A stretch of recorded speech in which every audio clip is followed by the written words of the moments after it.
Assalamualaikum warahmatullahi wabarakatuh. Perkenalkan, nama saya Eva Widiawati dari Farmasi 4D.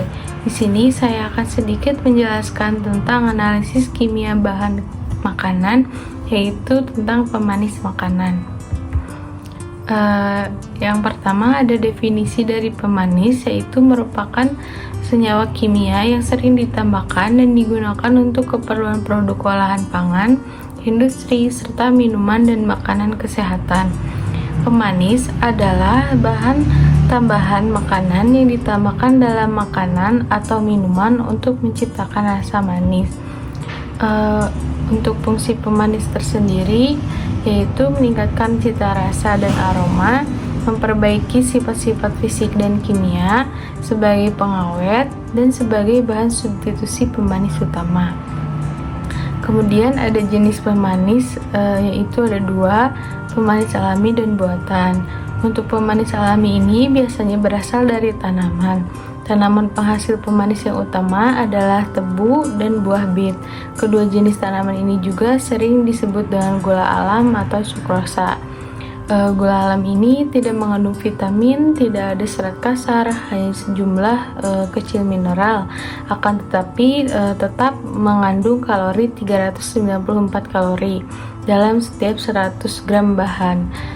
Gula alam ini juga merupakan sumber kalori. Semua bahan-bahan yang bernilai seperti vitamin dan mineral akan hilang selama proses pengolahan dan pemurnian. Yang kedua ada pemanis buatan. Pemanis buatan ini bisa disebut dengan gula sintesis, adalah bahan tambahan yang dapat memberikan rasa manis dalam makanan, tetapi tidak memiliki nilai gizi. Gula sintesis juga adalah gula yang dibuat dengan bahan-bahan kimia di laboratorium atau dalam suatu industri dengan tujuan memenuhi produksi gula yang belum cukup dipenuhi oleh gula alami, khususnya yaitu gula tebu. Contohnya ada sakarin, siklamat, aspartam, dulsim, sorbitol, sintesis, dan nitropropeksi anilin. Yang selanjutnya ada kelebihan dan kekurangan.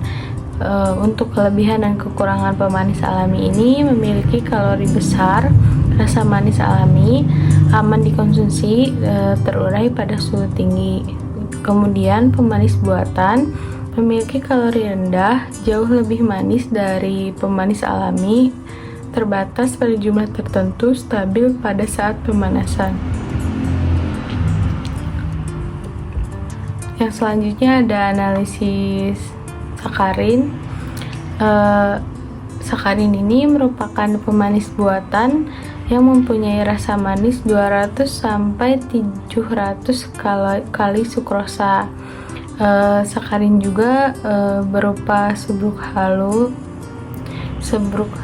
hablur, kristal berwarna putih atau serbuk kristalin berwarna putih yang mudah mengembang, tidak berbau atau tidak memiliki aroma yang tajam.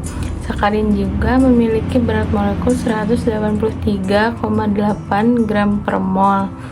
Sakarin larut dalam air mendidih, larutan etanol, larutan encer, amonia, dan dalam larutan alkali.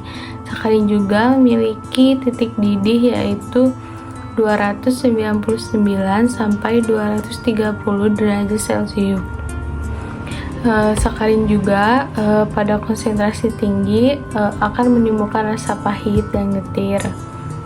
Nah, di sini ada uji kualitatif sakarin, yaitu dengan uji resorsinol. Dalam pengujian ini digunakan reaksi resorsinol dan NaOH berlebih sehingga sampel yang mengandung sakarin akan lebih mudah untuk diamati perubahan warnanya, yaitu bisa ditandai dengan terbentuknya warna hijau fluorescens. Untuk metode kualitatif uji resorsinolnya yaitu yang pertama ada preparasi sampel. Setelah itu diasamkan sampel 100 ml dengan 10 ml larutan HCl 10%. Kemudian diuapkan ether dalam tabung reaksi di udara terbuka. Kemudian ditambahkan 10 tetes H2SO4 pekat dan 40 mg mesosinol. Setelah itu dipanaskan perlahan-lahan dengan api yang kecil sampai berubah menjadi warna hijau tua. Setelah menjadi warna hijau tua, didinginkan, kemudian ditambahkan 10 ml air suling dan larutan NaOH 10% berlebih. Kemudian bila terbentuknya warna hijau fluorescens, maka positif ini ditunjukkan dengan positif mengandung sakarin. Yang selanjutnya ada uji kuantitatif, yaitu menggunakan titrasi alkalimetri, di mana titrasi alkalimetri itu yaitu reaksi yang melibatkan asam dan basa, disebut juga dengan titrasi asam basa, sehingga akan terjadi perubahan pH larutan yang dititrasi. Tujuannya itu adalah untuk mencapai keseimbangan antara larutan standar dengan larutan yang dititrasi atau mencapai titik ekuivalen. Untuk metodenya yaitu ada yang pertama preparasi sampel, kemudian sampel 10 ml diasamkan dengan HCl 3%, dimasukkan ke dalam corong pisah. Setelah itu diekstraksi dengan 25 ml eter, kemudian diambil lapisan ekstrak eter, kemudian ditambahkan 75 ml air panas. Setelah itu dititrasi dengan NaOH 0,1 N, kemudian ditambahkan indikator fenolphthalein. Setelah itu dicatat volume yang dikeluarkan. Yang selanjutnya ada analisis siklamat. Siklamat ini merupakan jenis pemanis buatan yang memiliki kemanisan 30 kali lebih manis dibandingkan sukrosa. Siklamat ini mempunyai karakteristik yaitu berbentuk serbuk, kristalin putih dan tidak berbau. Garam siklamat atau natrium siklamat ini akan mengering pada suhu 100,5 derajat Celcius dan tidak larut dalam alkohol, benzen, kloroform maupun eter, tetapi sukrosa ini akan larut dalam air dan bersifat netral. Untuk analisisnya yaitu ada analisis uji kualitatif, yaitu uji pengendapan. Untuk metodenya yang pertama preparasi sampel. Setelah itu sampel dipipet 100 ml dan dimasukkan ke dalam labu Erlenmeyer. Kemudian ditambahkan 10 ml larutan HCl 10% dan 10 ml larutan BaCl2 10%. Setelah itu dibiarkan selama 30 menit.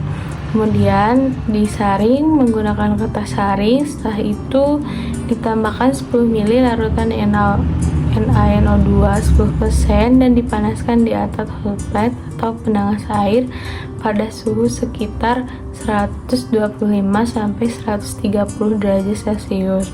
Kemudian hasil yang didapat itu akan muncul sekitar 20 sampai 30 menit dengan ditandai dengan terbentuknya endapan putih yang menandakan sampel bahwa positif mengandung siklamat. Dan selanjutnya ada uji kuantitatifnya, yaitu uji pengendapan. Yang pertama preparasi sampel 10 ml sampel ditambah 45 ml H2O ditambah dengan HCl pekat dalam Erlenmeyer. Kemudian ditambahkan 5 tetes indikator phthalate, kemudian ditambahkan 3 tetes metil biru. Setelah itu dititrasi dengan baku NaNO 0,1 M. Catat volume titrasinya berapa. Sekian presentasi dari saya. Mohon maaf bila ada kesalahan. Wabillahi taufiq wal hidayah. Wassalamualaikum warahmatullahi wabarakatuh.